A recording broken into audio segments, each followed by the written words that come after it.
ed è partita Clivense Legnano, valevole per la 10ª giornata del campionato di Serie D.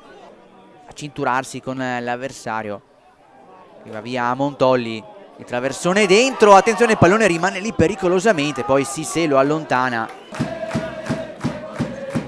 pallone dentro, il quale direttamente in porta, si salva il portiere e poi non può salvarsi invece sul tiro al volo di Dario Venitucci,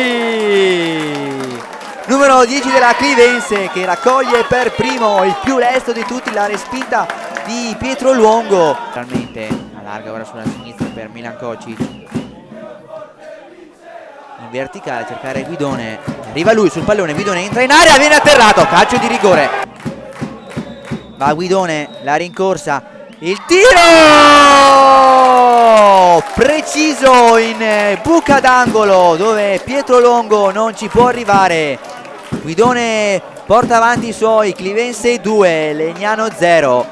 Allora sarà calcio di punizione per il Legnano quando siamo al 38esimo di questo primo tempo. Clivense avanti 2-0, questo è quello che più conta grazie alle reti di Venitucci e Guidone su calcio di rigore. Attenzione, poi il pallone recuperato, Venitucci 1 contro 1, arrivano poi i suoi compagni, poi il piazzato,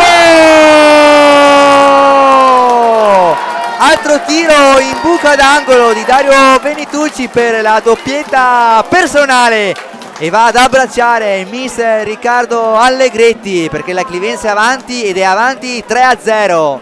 Sì, perché appunto la Clivense chiude questo primo tempo. Siamo pronti? Ed è iniziato il secondo tempo. Ancora Lomolino, pallone dentro, attenzione sul secondo palo,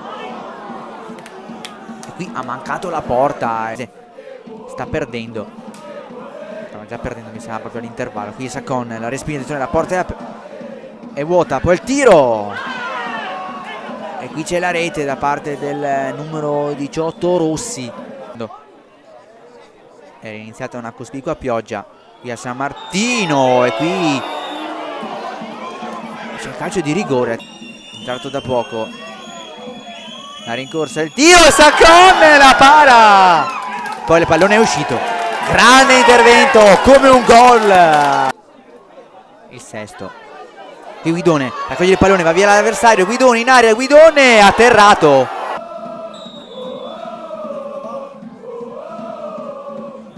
pallone dentro, allontana Montolli, poi Osorio scavalca l'avversario con il tocco, è un 3 contro 2, va Osorio, pallone centrale per Leso, appena entrato Leso e bagna il suo debutto con il gol al primo pallone toccato.